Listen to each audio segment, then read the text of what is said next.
ನಾನು ರಾಣಿಕೋಟೆ. ಬನ್ನಿ ಕ್ವಿಕ್ ಆಗಿ ನೋಡೋಣ ಬೀದರ್ ಜಿಲ್ಲೆಯ ಇಂದಿನ ಪ್ರಮುಖ ಸುದ್ದಿಗಳನ್ನು. ಅಂಗವಿಕಲ ನೆರವಿಗೆ ಅಧಿಕಾರಿಗಳು ಹೆಚ್ಚಿನ ಕಾಳಜಿ ವಹಿಸಿ ಪ್ರಾಮಾಣಿಕ ಸೇವೆ ನೀಡುವಂತೆ ಅಂಗವಿಕಲ ವ್ಯಕ್ತಿಗಳ ಅಧಿನಿಯಮದ ರಾಜ್ಯ ಆಯುಕ್ತರಾದ ದಾಸ್ ಸೂರ್ಯವಂಶಿ ಅಧಿಕಾರಿಗಳಿಗೆ ತಿಳಿಸಿದ್ದಾರೆ. ಇಂದು ಜಿಲ್ಲಾಧಿಕಾರಿಗಳ ಕಚೇರಿ ಸಭಾಂಗಣದಲ್ಲಿ ಜರುಗಿದ ವಿವಿಧ ಇಲಾಖೆಗಳಲ್ಲಿ ವಿಕಲಚೇತನರ ಪುನರ್ವಸತಿ ಕುರಿತು ಪ್ರಗತಿ ಪರಿಶೀಲನಾ ಸಭೆ ಅಧ್ಯಕ್ಷತೆ ವಹಿಸಿ ಅವರು ಮಾತನಾಡಿದರು. ಸರ್ಕಾರದ ಆದೇಶದಂತೆ ಎಲ್ಲ ಇಲಾಖೆಗಳಲ್ಲಿ 5% ಅನುದಾನ ಕಡ್ಡಾಯವಾಗಿ ಅಂಗವಿಕಲರ ಅಭಿವೃದ್ಧಿ ಕಾರ್ಯಕ್ರಮಗಳಿಗೆ ವ್ಯಯಿಸಬೇಕೆಂದು ತಿಳಿಸಿದ ಅವರು, ಶಿಕ್ಷಣ, ಆರೋಗ್ಯ ಹಾಗೂ ಉದ್ಯೋಗದಲ್ಲಿಯೂ ಸಹ 5% ಮೀಸಲಿಡಬೇಕೆಂದು ಅವರು ಹೇಳಿದರು.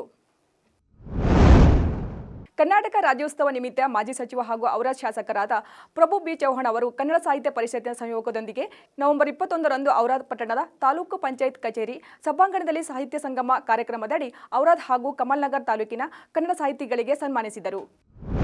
ಇದೇ ನವೆಂಬರ್ 23-24ರಂದು ಬಸವ ಕಲ್ಯಾಣ ಅನುಭವ ಮಂಟಪದ ಆವರಣದಲ್ಲಿ ನಡೆಯಲಿರುವ 45ನೇ ಶರಣ ಕಮ್ಮಟ ಹಾಗೂ ಅನುಭವ ಮಂಟಪ ಉತ್ಸವಕ್ಕೆ ಔರಾದ್ ತಾಲೂಕಿನ ಭಕ್ತರು ವಿಶೇಷ ಉಪಹಾರ, ಶೇಂಗಾ ಹೋಳಿಗೆ, ಜೋಳದ ಹಿಟ್ಟಿನ ದಪಾಟಿ ಉಣಬಡಿಸಲು ಭಕ್ತರು ನೀಡಿದ ದೇಣಿಗೆಯಿಂದ ಸಿದ್ಧಪಡಿಸುವ ಕಾರ್ಯ ನಡೆಯುತ್ತಿದ್ದು, ತಾಲೂಕಿನಲ್ಲೇ ದೇಣಿಗೆ ನೀಡಲು ಸ್ವಹಿತ ಆಸಕ್ತಿಯಿಂದ ಮುಂದೆ ಬರುತ್ತಿದ್ದಾರೆ. ಶರಣ ಕಮ್ಮಟ ಹಾಗೂ ಅನುಭವ ಮಂಟಪ ಉತ್ಸವಕ್ಕೆ ಸುಮಾರು 50,000ಕ್ಕೂ ಹೆಚ್ಚು ಜನರು ಭಾಗವಹಿಸುವ ನಿರೀಕ್ಷೆ ಇದ್ದು, ನಾಡಿನ ಮೂಲೆ ಮೂಲೆಯಿಂದ ಆಗಮಿಸುವ ಜನರಿಗೆ ಶೇಂಗಾ ಹೋಳಿಗೆ, ತುಪ್ಪ ಹಾಗೂ ಜೋಳದ ಹಿಟ್ಟಿನ ದಪಾಟಿ ಉಣಬಡಿಸಲು ಔರಾದ್ ಭಕ್ತರು ಸಜ್ಜಾಗಿದ್ದಾರೆ. ಈಗಾಗಲೇ ಕಳೆದ 7 ದಿನಗಳಿಂದ ಪಟ್ಟಣದ ಬಸವ ಗುರುಕುಲ ಶಾಲೆ ಆವರಣದಲ್ಲಿ 35-40 ಜನ ಮಹಿಳೆಯರು ಶೇಂಗಾ ಹೋಳಿಗೆ ದಪಾಟಿ ಮಾಡುತ್ತಿದ್ದಾರೆ. ಅಲ್ಲದೆ 2 ಕ್ವಿಂಟಲ್ ತುಪ್ಪ ಸಂಗ್ರಹವಾಗಿದೆ. ಇನ್ನು ದೇಣಿಗೆ ನೀಡುವವರ ಸಂಖ್ಯೆ ಹೆಚ್ಚಬಹುದು ಎನ್ನುತ್ತಾರೆ ಸ್ಥಳೀಯರು. ಕರ್ನಾಟಕ ರಕ್ಷಣಾ ವೇದಿಕೆ ಪ್ರವೀಣ್ ಕುಮಾರ್ ಶೆಟ್ಟಿ ಬಣದ ಬೀದರ್ ಜಿಲ್ಲಾ ಘಟಕ ಹಾಗೂ ವಿವಿಧ ಕನ್ನಡಪರ ಸಂಘಟನೆಗಳ ಒಕ್ಕೂಟದ ವತಿಯಿಂದ ಹಮ್ಮಿಕೊಂಡ 69ನೇ ಕರ್ನಾಟಕ ಸಂಭ್ರಮ ಕಾರ್ಯಕ್ರಮದ ಅಂಗವಾಗಿ 1 ಕಿಲೋಮೀಟರ್ ಉದ್ದದ ಕನ್ನಡ ಧ್ವಜ ಮೆರವಣಿಗೆಯನ್ನು ಹಮ್ಮಿಕೊಳ್ಳಲಾಯಿತು. ಜೈ ಭಾರತ್ ಸೇವಾ ಸಮಿತಿ ರಾಷ್ಟ್ರೀಯ ಅಧ್ಯಕ್ಷ ಹವಮಲ್ಲಿನ ಶ್ರೀಗಳು ಹಾಗೂ ಹಿರಿಯ ಪತ್ರಕರ್ತ ಶಿವಶರಣಪ್ಪ ವಾಲಿಯವರು ಬೆಳ್ಳಿ ರಥದಲ್ಲಿದ್ದ ಭುವನೇಶ್ವರಿ ತಾಯಿ ಭಾವಚಿತ್ರಕ್ಕೆ ಪುಷ್ಪ ನಮನ ಸಲ್ಲಿಸುವ ಮೂಲಕ ಮೆರವಣಿಗೆ ಚಾಲನೆ ನೀಡಿದರು. ಹೈದರಾಬಾದ್ ಕರ್ನಾಟಕ ಶಿಕ್ಷಣ ಸಂಸ್ಥೆ ಆಡಳಿತ ಮಂಡಳಿಯ ಸದಸ್ಯರಾದ ಡಾಕ್ಟರ್ ರಜನೀಶ್ ವಾಲಿ ಅವರ ನೇತೃತ್ವದಲ್ಲಿ ಬಿವಿ ಭುಮರಡಿ ಕಾಲೇಜಿನ ಆವರಣದಲ್ಲಿ ಹೈದರಾಬಾದ್ ಕರ್ನಾಟಕ ಶಿಕ್ಷಣ ಸಂಸ್ಥೆಯ 2024-27ರ ಅವಧಿಗಾಗಿ ಆಯ್ಕೆಗೊಂಡ ನೂತನ ಆಡಳಿತ ಮಂಡಳಿಯ ಸದಸ್ಯರಿಗೆ ಮತ್ತು ಪದಾಧಿಕಾರಿಗಳಿಗೆ ಸನ್ಮಾನ ಕಾರ್ಯಕ್ರಮ ಜರುಗಿದ್ದು, ಕಾರ್ಯಕ್ರಮದಲ್ಲಿ ಹೈದರಾಬಾದ್ ಕರ್ನಾಟಕ ಶಿಕ್ಷಣ ಸಂಸ್ಥೆಯ ಅಧ್ಯಕ್ಷರು ಹಾಗೂ ವಿಧಾನ ಪರಿಷತ್ ಸದಸ್ಯ ಶಶೀಲ್ ನಮೋಶಿ, ಉಪಾಧ್ಯಕ್ಷ ರಾಜಾ ಬಿಮ್ಮಳ್ಳಿ, ಕಾರ್ಯದರ್ಶಿ ಉದಯ್ ಕುಮಾರ್ ಚಿಂಚೋಳಿ, ಜಂಟಿ ಕಾರ್ಯದರ್ಶಿ ಡಾಕ್ಟರ್ ಕೈಲಾಶ್ ಬಿ ಪಾಟೀಲ್, ಸದಸ್ಯರಾದ doctor Nagendra Mantale, doctor Mahadevappa V Rampure, doctor Sharanappa R Harbal, Sainath N Patil, doctor Sunil Kumar Pattan, Anil Kumar Somashekhar Margol, doctor Kiran Deshmukh, Naganna Ganti, Nishant, doctor L Shivanand Melkundi, doctor Kiran Deshmukh, Naganna Ganti, Nishant ಎಲ್ಲಿ, ಡಾಕ್ಟರ್ ಶಿವಾನಂದ್ ಹಾಗೂ ಆಡಳಿತ ಅಧಿಕಾರಿಯ ಡಾಕ್ಟರ್ ಸಿಸಿ ಪಾಟೀಲ್ ಅವರನ್ನು ಸನ್ಮಾನಿಸಿದರು.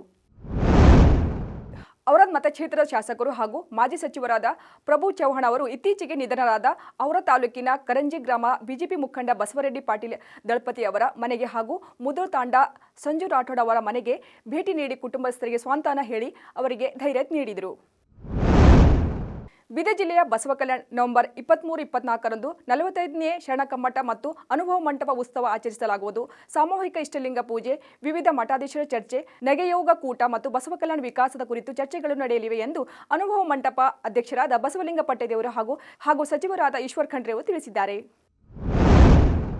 ಮಂಡ್ಯದಲ್ಲಿ ಡಿಸೆಂಬರ್ ತಿಂಗಳಲ್ಲಿ ನಡೆಯಲಿರುವ 87ನೇ ಅಖಿಲ ಭಾರತ ಕನ್ನಡ ಸಾಹಿತ್ಯ ಸಮ್ಮೇಳನದ ಅಧ್ಯಕ್ಷರಾಗಿ ಆಯ್ಕೆಯಾದ ಹಿರಿಯ ಸಾಹಿತಿಗಳು ನಾಡೋಜ ಡಾಕ್ಟರ್ ಗುರು ಚನ್ನಬಸವ ಅವರಿಗೆ ರಾಜ್ಯ ಮಕ್ಕಳ ಹಕ್ಕುಗಳ ರಕ್ಷಣಾ ಆಯೋಗದ ವತಿಯಿಂದ ಸನ್ಮಾನಿಸಲಾಯಿತು.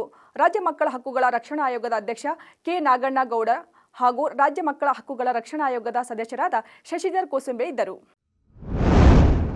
ವಕ್ಫ್ ಹೆಸರಲ್ಲಿ ರೈತರ ಭೂಮಿ, ಮಠ, ಮಂದಿರಗಳ ಸಾರ್ವಜನಿಕ ಜಾಗ ಕಬಳಿಸುತ್ತಿರುವುದು ಖಂಡಿಸಿ ನಮ್ಮ ಭೂಮಿ ನಮ್ಮ ಹಕ್ಕು ಘೋಷಣಾ ವಾಕ್ಯದಡಿ ಇದೇ ನವೆಂಬರ್ 22ರಂದು ಜಿಲ್ಲಾಧಿಕಾರಿ ಕಚೇರಿ ಮುಂಭಾಗ ಜಿಲ್ಲಾ ಬಿಜೆಪಿಯಿಂದ ಬೃಹತ್ ಹೋರಾಟ ಧರಣಿ ಸತ್ಯಾಗ್ರಹ ಹಮ್ಮಿಕೊಳ್ಳಲಾಗಿದೆ ಎಂದು ಬೀದರ್ ನಗರ ದಕ್ಷಿಣ ಕ್ಷೇತ್ರದ ಶಾಸಕರು ಆದ ನಮ್ಮ ಹಕ್ಕು ನಮ್ಮ ಭೂಮಿ ಅಭಿಯಾನದ ಸಂಯೋಜಕ ಡಾಕ್ಟರ್ ಶೈಲೇಂದ್ರ ಬೆಲ್ದಾಳೆ ಮತ್ತು ಜಿಲ್ಲಾ ಬಿಜೆಪಿ ಅಧ್ಯಕ್ಷ ಸೋಮನಾಥ್ ಪಾಟೀಲ್ ತಿಳಿಸಿದ್ದಾರೆ. ಇವಾಗಿದ್ದು ಬೀದರ್ ಜಿಲ್ಲೆಯ ಇಂದಿನ ಪ್ರಮುಖ ಸುದ್ದಿಗಳು. ಮತ್ತೆ ನಾಳೆ ಭೇಟಿಯಾಗೋಣ. ಬೀದರ್ ರೌಂಡಪ್ನಲ್ಲಿ ನಮಸ್ಕಾರ.